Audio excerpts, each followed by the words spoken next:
Carta 7.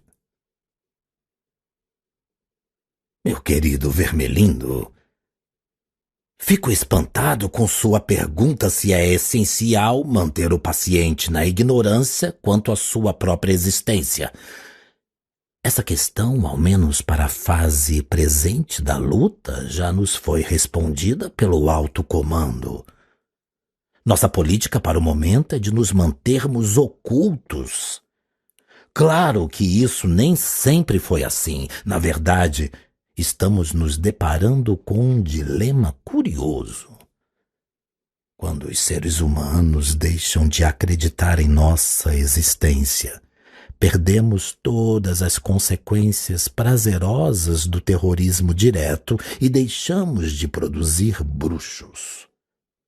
Por outro lado, quando eles acreditam em nós, não temos como torná-los materialistas e céticos.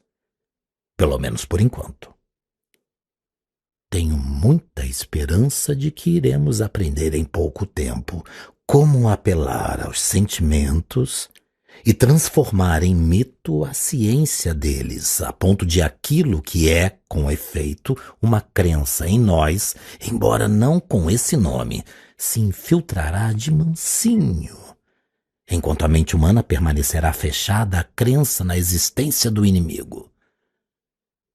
A energia vital, a veneração do sexo e alguns aspectos da psicanálise poderão ser bem úteis aqui. Se conseguirmos realizar nosso trabalho perfeito, o bruxo materialista, o homem que não usa, antes cultua verdadeiramente ao que ele chama vagamente de forças, ao mesmo tempo que nega a existência de espíritos, então o fim da guerra estará às portas. Mas nesse meio tempo deveremos obedecer às ordens recebidas. Não acho que você terá muita dificuldade para manter o paciente na escuridão. O fato de que os demônios são figuras predominantemente cômicas na imaginação moderna irá ajudá-lo.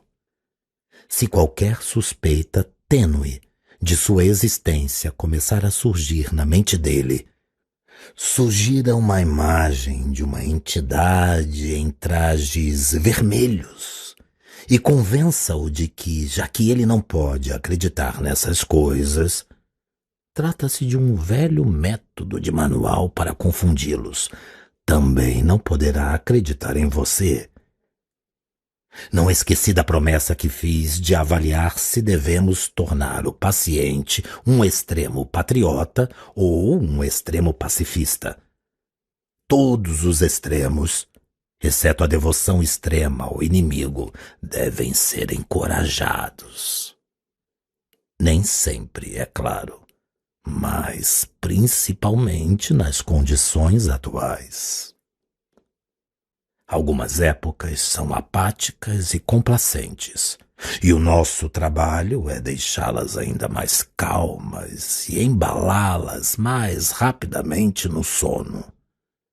Já outras eras, como a nossa, são desequilibradas e inclinadas à facção, sendo nosso dever inflamá-las.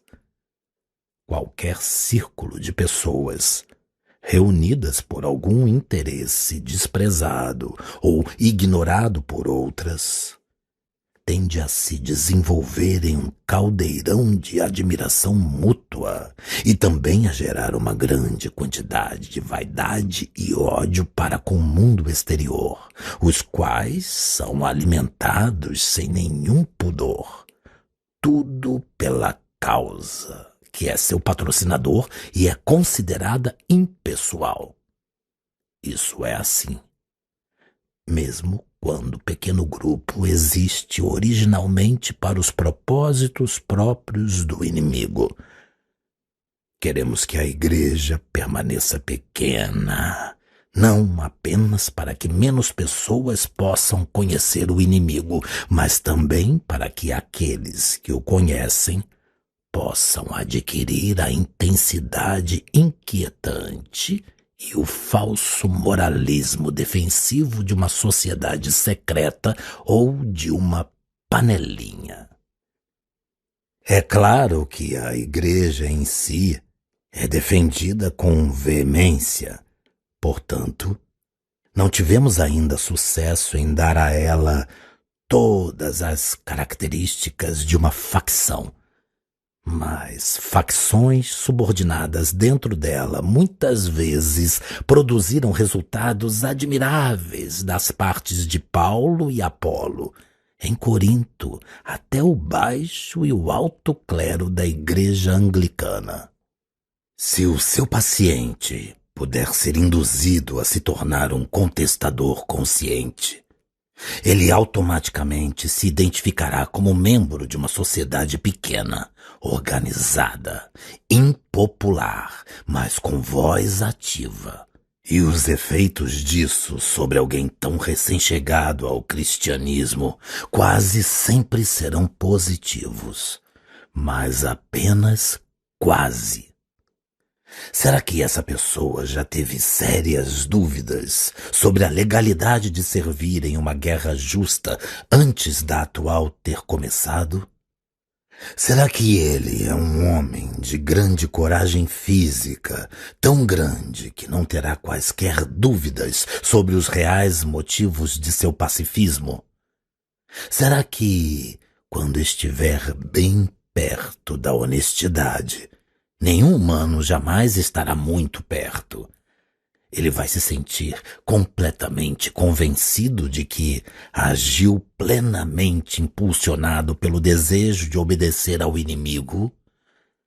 Se ele for esse tipo de homem, é provável que o seu pacifismo não nos faça muito bem, e o inimigo irá provavelmente protegê-lo das consequências usuais de pertencer a uma facção. Sua melhor estratégia nesse caso seria tentar provocar uma crise súbita, confusa e emocional, da qual pudesse emergir como um convertido irrequieto em prol do patriotismo. Esses fatores geralmente são manipuláveis. Mas se ele for o homem que eu penso que é, tente o pacifismo. No entanto, seja qual for a seita que ele adotar, sua tarefa principal será a mesma. Comece por fazê-lo tratar o patriotismo ou o pacifismo como parte de sua religião. Depois, deixe-o, sob a influência do espírito partidário, chegar a se referir a isso como a parte mais importante. Depois, silenciosa e gradativamente, cuide para que ele alcance um estágio em que a religião se torne meramente parte da causa, em que o cristianismo passe a ser valorizado principalmente em razão dos argumentos excelentes que é capaz de produzir em favor do esforço britânico em prol da guerra ou do pacifismo. A atitude da qual você deseja se proteger é aquela na qual os assuntos temporais são tratados essencialmente como matéria de obediência. Uma vez que você tenha feito do mundo um fim e da fé um meio, terá quase conquistado o seu homem. E faz muita pouca diferença que tipo de fim mundano ele está perseguindo, desde que os encontros, as panfletagens, as políticas, os movimentos, as causas e as cruzadas importem mais para ele do que as orações, os sacramentos e a caridade. Ele será nosso. E quanto mais religiosos, nesses termos, forem os homens, mais seguramente os teremos em nossas mãos. Há jaulas repletas de gente desse tipo aqui embaixo. Com carinho, seu tio Maldanado.